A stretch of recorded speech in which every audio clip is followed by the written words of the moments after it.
Hello student, good morning. Today I will explain you problem number 1, holding company. Yesterday we discussed about working note, okay?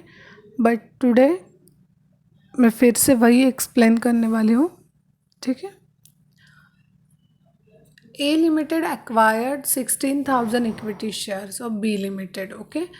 10 rupees का एक equity share है और ए limited ने B limited के 16,000 shares acquire किए थे।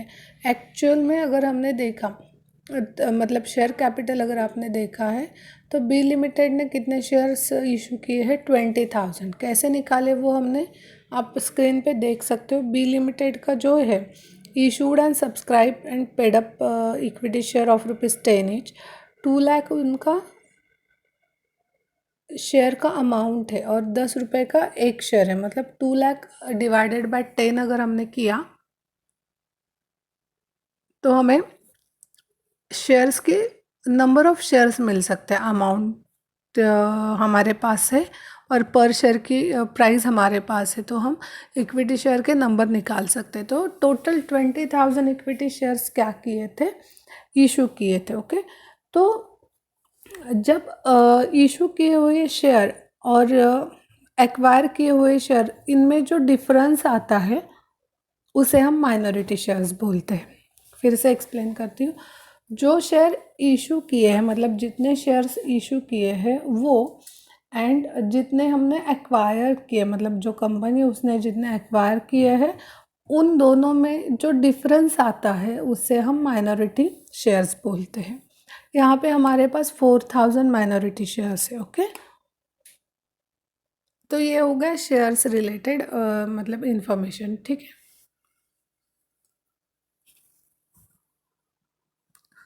आप लोग प्रॉब्लम का स्क्रीनशॉट निकालो या फिर राइट डाउन करके आपके सामने रखो ताकि मुझे एक्सप्लेन करने में, मैं जो एक्सप्लेन करती हूँ आपको आसानी से समझ में आ जाएगा। अब देखो फर्स्ट वर्किंग नोट में क्या है, A limited acquired equity shares of B limited on 31 March 2020, okay? Then share of A limited in B limited कैसे निकालते हैं हम? Share acquired by A limited divided by या upon share issued by B limited.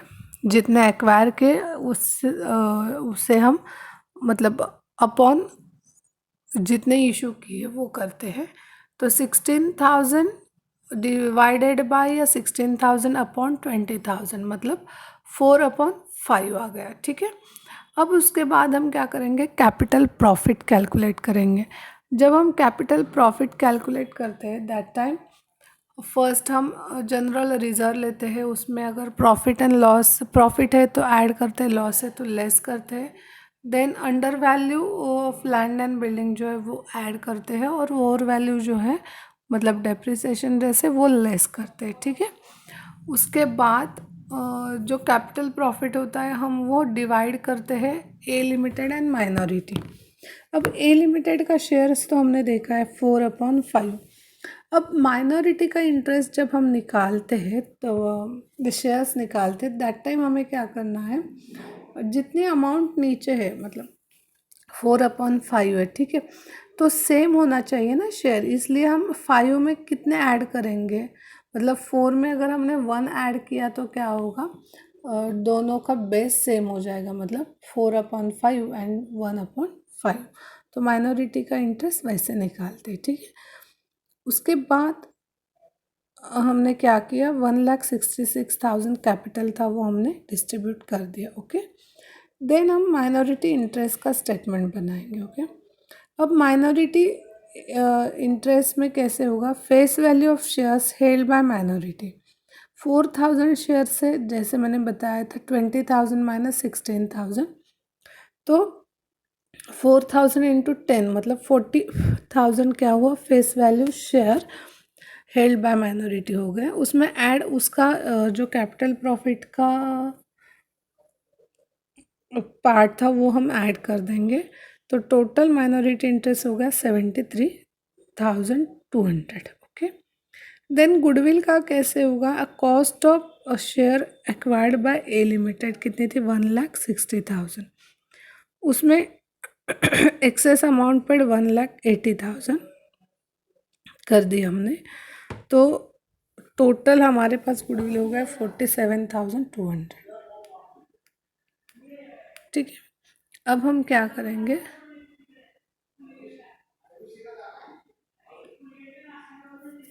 Balance sheet हम बनाएंगे।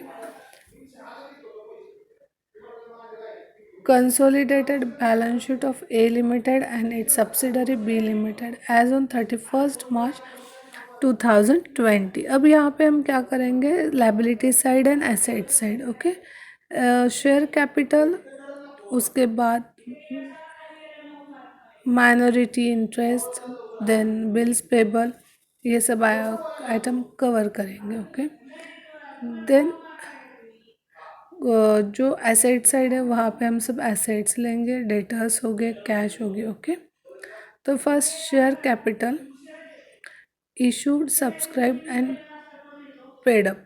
Okay, 50,000 equity shares of ₹10 each। 50,000 equity shares मतलब जब हम बैलेंस शीट बनाएंगे,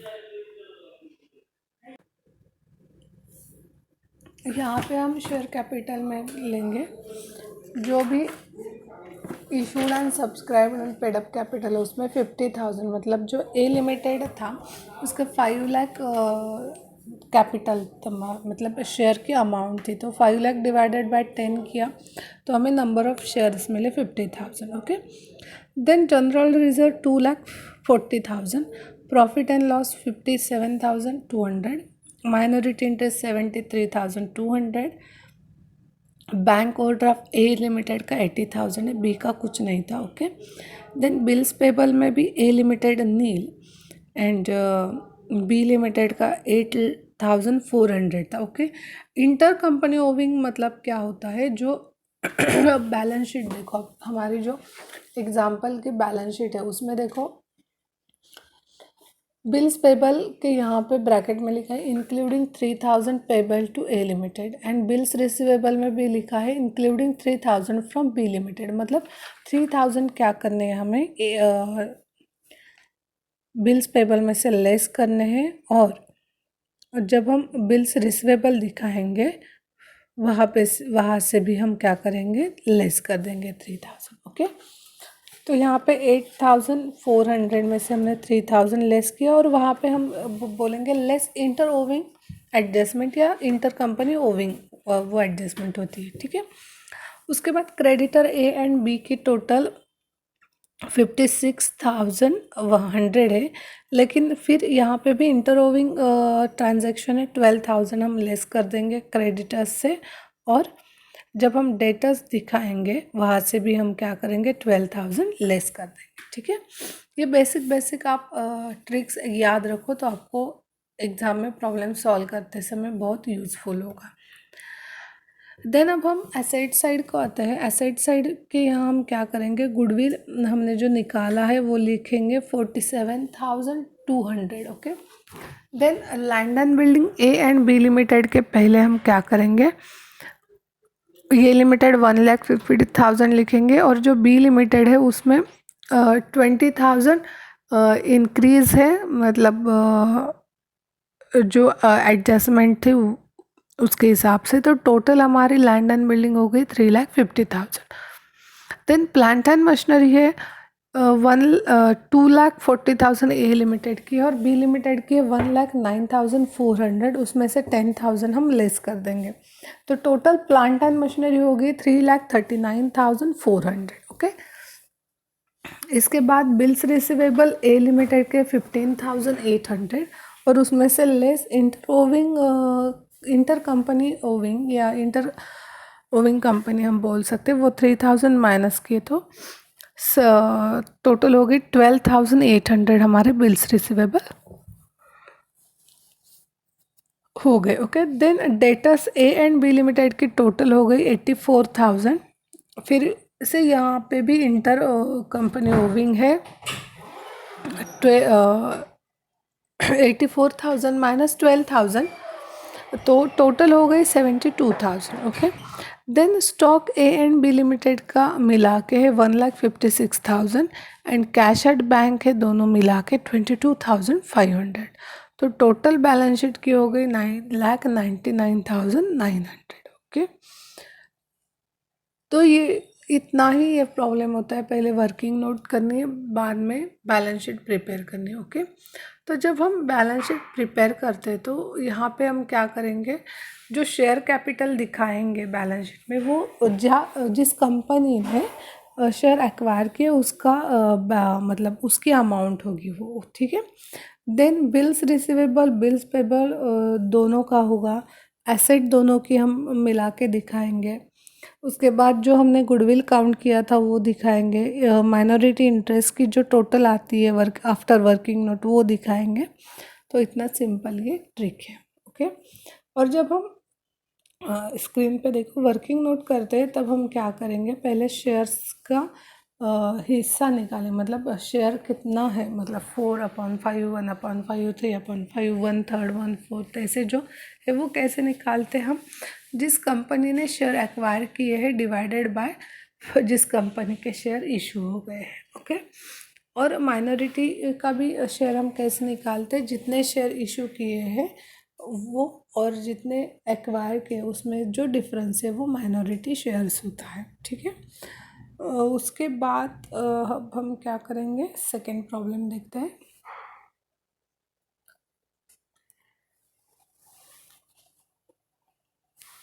जब आप लोग प्रैक्टिस करोगे, सॉल्व करोगे प्रॉब्लम, उस टाइम आपको समझ में आएगा कि क्या क्या इसमें है, मतलब वर्किंग नोट कैसे बनानी है क्या। अगर वो आप जब सॉल्व करोगे प्रॉब्लम, दैट टाइम अगर आपको कुछ प्रॉब्लम आता है या कुछ समझ में नहीं आया ऐसा लगता है तो मुझे बता देना, फिर मैं फिर से एक बार एक्सप्लेन करूँगी। Okay, now we will see problem number second. On 1st October 2019, S Limited purchased 5,500 shares of rupees 10 each fully paid in W Limited for rupees 20 each. At that time, it was estimated that the tangible assets and liabilities of W Limited might be taken at book valuation except the buildings which were undervalued by rupees 25,000. Each company prepared a balance sheet as on 31st March 2020 which can be condensed as follows, मतलब liability side S Limited W Limited, asset side S Limited W Limited. Okay, liability share capital issued, subscribed and paid up capital में है share of rupees 10 each, 2,60,000. General reserve on 1st April 2019 S limited का है 50,000 और W का है 6,000. Then profit and loss balance on 1st April 2019, 25,000 and 8,000. Creditors 15,000 and 5,000. Then profit for the year 1920, 40,000 and 12,000. Okay, buildings 1,50,000 and 65,000. Sundry assets 50,000 and 11,000. Then debtors 20,000 and 15,000. Shares in W Limited 1,10,000. Okay. Balance sheet total 3,30,000 and 91,000. The debtors of S Limited included 5,000 due from W Limited. Prepare a consolidated balance sheet as on 31st March 2020.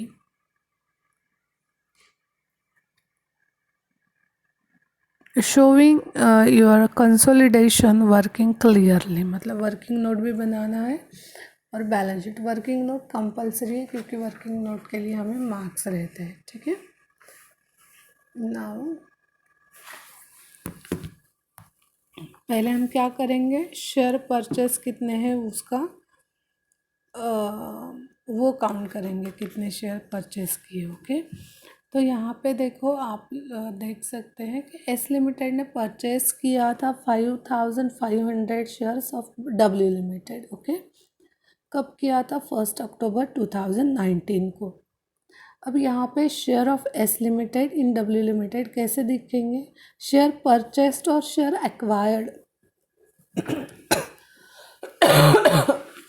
Share purchase और share acquired same ही होता है।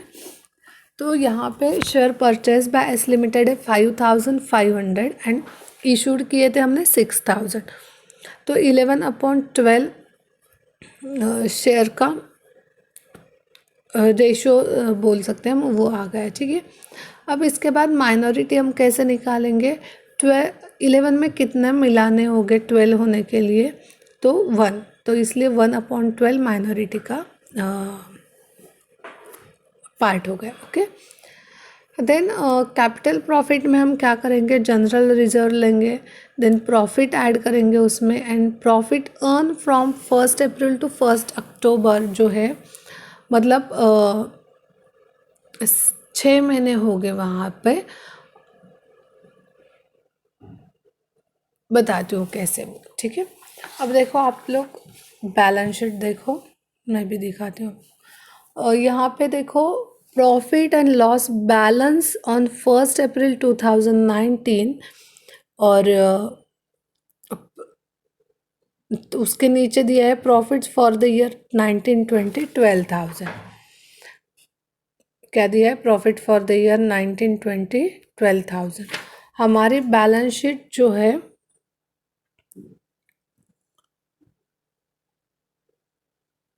वो close होती है 31 मार्च को, और जो एक्विजी से एक्वायर किया था वो डेट थी 1 अक्टूबर। ओके, मतलब अप्रैल मई जून जुलाई अगस्त सितंबर 6 महीने का हमें क्या करना है? कैलकुलेशन करना है अप्रैल टू अक्टूबर तक। ओके, तो यहाँ पे हम क्या करेंगे? 12,000 पूरे ईयर का प्रॉफिट है इंटू 1/2, मतलब 6 महीने का क्या करेंगे हम?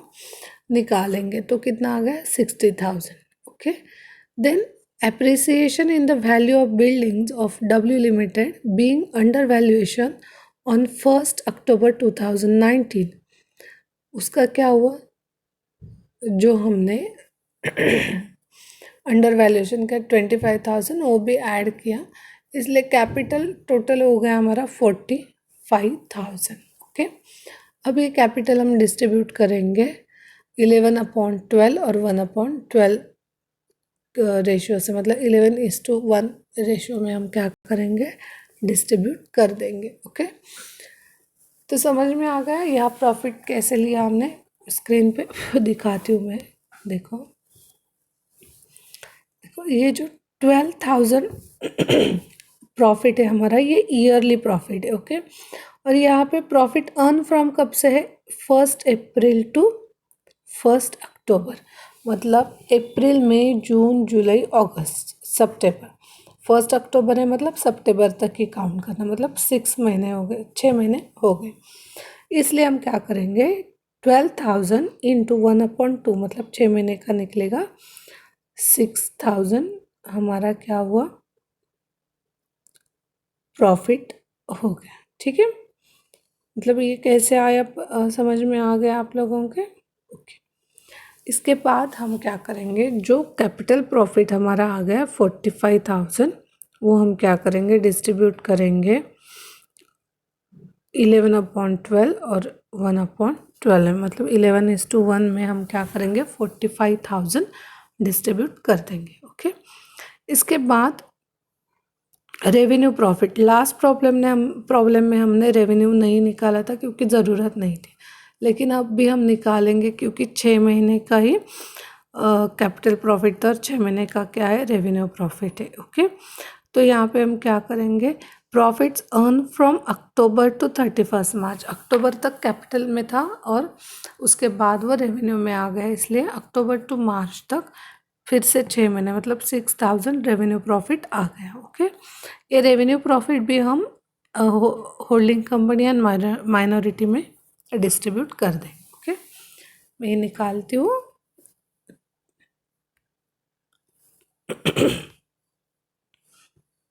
कि इसके बाद माइनॉरिटी इंटरेस्ट का हम स्टेटमेंट बनाते हैं। उसमें face value share held by minority कितने आएंगे 500, क्योंकि हमारे इशू किए हुए शेयर थे 6000 और एक्वायर किए हुए थे 5500, मतलब दोनों में डिफरेंस अगर निकाला तो वो हो गया 500 और वो 500 शेयर से इंटू 10 रुपीज़ पर शेयर किया तो टोटल हो गए 5000। ओके, उसके बाद उसमें कैपिटल प्रॉफिट ऐड होगा 3750 एंड रेवेन्यू प्रॉफिट ऐड होगा 500, तो टोटल माइनॉरिटी इंटरेस्ट हो गया 9250। ओके, देन इसके बाद गुडविल निकालेंगे और प्रॉफिट एंड लॉस निकालेंगे। नेक्स्ट लेक्चर हम वो देखते हैं और उसके साथ ही बैलेंस शीट भी हम कवर कर देंगे।